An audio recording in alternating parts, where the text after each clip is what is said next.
নির্দিষ্ট সময়ের মধ্যে পে কমিশনের রিপোর্ট জমা দিতে অর্থ উপদেষ্টার আহ্বান। তো দর্শক, সরকারি কর্মজীবীদের জন্য খুবই গুরুত্বপূর্ণ একটি আপডেট সম্বলিত প্রতিবেদন এসেছে রূপালী বাংলাদেশ পত্রিকায়। তো দর্শক, আজকের ভিডিওতে সম্পূর্ণ গুরুত্বপূর্ণ প্রতিবেদনটি আলোচনা করছি। সম্পূর্ণ ভিডিওটি দেখুন এবং ভিডিওর শুরুতেই চ্যানেলটি সাবস্ক্রাইব করে রাখুন। পরবর্তীতে মহার্ঘ ভাতা এবং নবম পে স্কেল সহ এমপিওভুক্ত শিক্ষক কর্মচারীদের বেতন ভাতা বৃদ্ধি সহ নবম পে কমিশনের সবশেষ আপডেট সবার আগে পেতে আমাদের চ্যানেলটি সাবস্ক্রাইব করে রাখুন। তো দর্শক, নির্দিষ্ট সময়ের মধ্যে সরকারি চাকরিজীবীদের পে কমিশনের রিপোর্ট জমা দেওয়ার আহ্বান জানিয়েছেন অর্থ উপদেষ্টা ডক্টর সালেউদ্দিন আহমেদ। তিনি বলেছেন, পে কমিশনের প্রতিবেদন তৈরি করার সময় দেশের আর্থসামাজিক অবস্থা ও মূল্যস্ফীতির বিষয়টি মাথায় রাখতে হবে। তো দর্শক, সোমবার ১১ আগস্ট বিকেলে সচিবালয়ে অর্থ মন্ত্রণালয়ে পে কমিশনের সভাপতি, সাবেক অর্থ সচিব ও পল্লী কর্ম সহায়ক ফাউন্ডেশনের চেয়ারম্যান জাকির আহমেদ খানের নেতৃত্বে কমিশনের প্রতিনিধি দল অর্থ উপদেষ্টার সঙ্গে দেখা করেন। এ সময় অর্থ উপদেষ্টা তাদের এসব কথা বলেন বলে সংশ্লিষ্ট সূত্র জানিয়েছে। তো দর্শক, এই সময় কমিশনের অন্যান্য সদস্য ছাড়াও অর্থ সচিব ডক্টর খায়রুজ্জামান মজুমদার উপস্থিত ছিলেন। উল্লেখ্য, অন্তর্বর্তীকালীন সরকারের প্রধান উপদেষ্টার পক্ষ থেকে গত ২৭ জুলাই ২২ সদস্য বিশিষ্ট এই কমিশনটি গঠন করা হয়। এই কমিশনকে আগামী ৬ মাসের মধ্যে তাদের প্রতিবেদন দাখিল করতে বলা হয়েছে। এ সময় ধরলে কমিশনকে আগামী বছরের ফেব্রুয়ারি মাসের মধ্যেই কিন্তু প্রতিবেদন দাখিল করতে হবে। তো দর্শক, বৈঠকের বিষয়ে জানতে চাইলে জাকির আহমেদ খান গণমাধ্যমকে জানান, সাক্ষাৎটি ছিল সম্পূর্ণ সৌজন্যমূলক। তো দর্শক, ভিডিওটির এই পর্যায়ে এসে এখন পর্যন্ত যারা চ্যানেলটি সাবস্ক্রাইব করেননি, অবশ্যই সাবস্ক্রাইব করে রাখুন। পরবর্তীতে মহার্ঘ ভাতা এবং নবম পে স্কেল সহ এমপিওভুক্ত শিক্ষক কর্মচারীদের বেতন ভাতা বৃদ্ধির সকল আপডেট সবার আগে পেতে।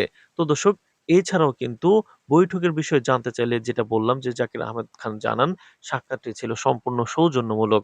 তাই এই বিষয়ে বিস্তারিত কিছু বলতে চাই না বা বলার নেই। আগামী কয়েকদিনের মধ্যে আমরা কমিশনের পূর্ণাঙ্গ বৈঠকে বসবো। তো দর্শক, জানা গেছে কমিশনের সদস্যরা অর্থ উপদেষ্টার সঙ্গে পরিচিত হন। এ সময় কমিশনের সভাপতি জাকির আহমেদ খান বলেন, কয়েকদিনের মধ্যে কমিশনের আনুষ্ঠানিক কাজ শুরু করা হবে। তারা চেষ্টা করবেন আন্তরিকতার সঙ্গে প্রতিবেদন তৈরি করার।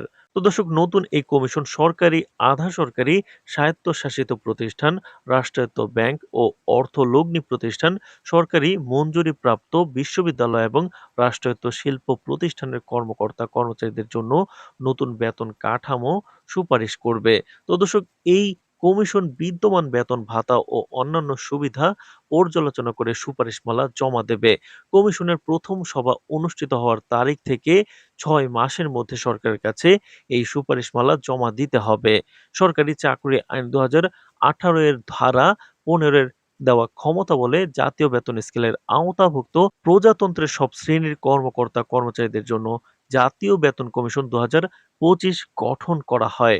তো দর্শক, উল্লেখ্য, বর্তমানে ২০১৫ সালের পে স্কেল অনুসারে সরকারি কর্মকর্তা-কর্মচারীরা বেতন ভাতা পান। তো দর্শক, ভিডিওটির এই পর্যায়ে এসে এখন পর্যন্ত যারা চ্যানেলটি সাবস্ক্রাইব করেননি, অবশ্যই সাবস্ক্রাইব করে রাখুন পরবর্তীতে মহার্ঘ ভাতা এবং নবম পে স্কেলের সবশেষ আপডেট সবার আগে পেতে।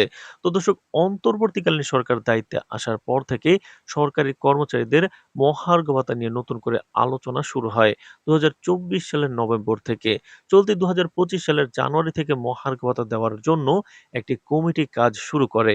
এ নিয়ে বিরূপ আলোচনা শুরু হলে সরকার পরে পিছিয়ে যায়। পরে চলতি অর্থবছরের বাজেটে সরকারি কর্মকর্তা-কর্মচারীদের বিশেষ সুবিধা দেওয়ার কথা বলেন অর্থ উপদেষ্টা সালেউদ্দিন আহমেদ।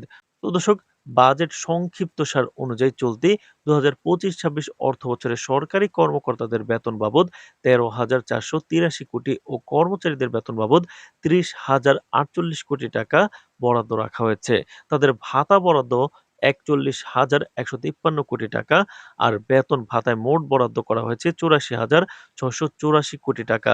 চলতি ২৪-২৫ অর্থবছরের মূল বাজেটে সরকারি কর্মকর্তাদের জন্য মোট বরাদ্দ ছিল ৮২,৯৭৭ কোটি টাকা। সে হিসেবে বেড়েছে ১,৭০৭ কোটি টাকা।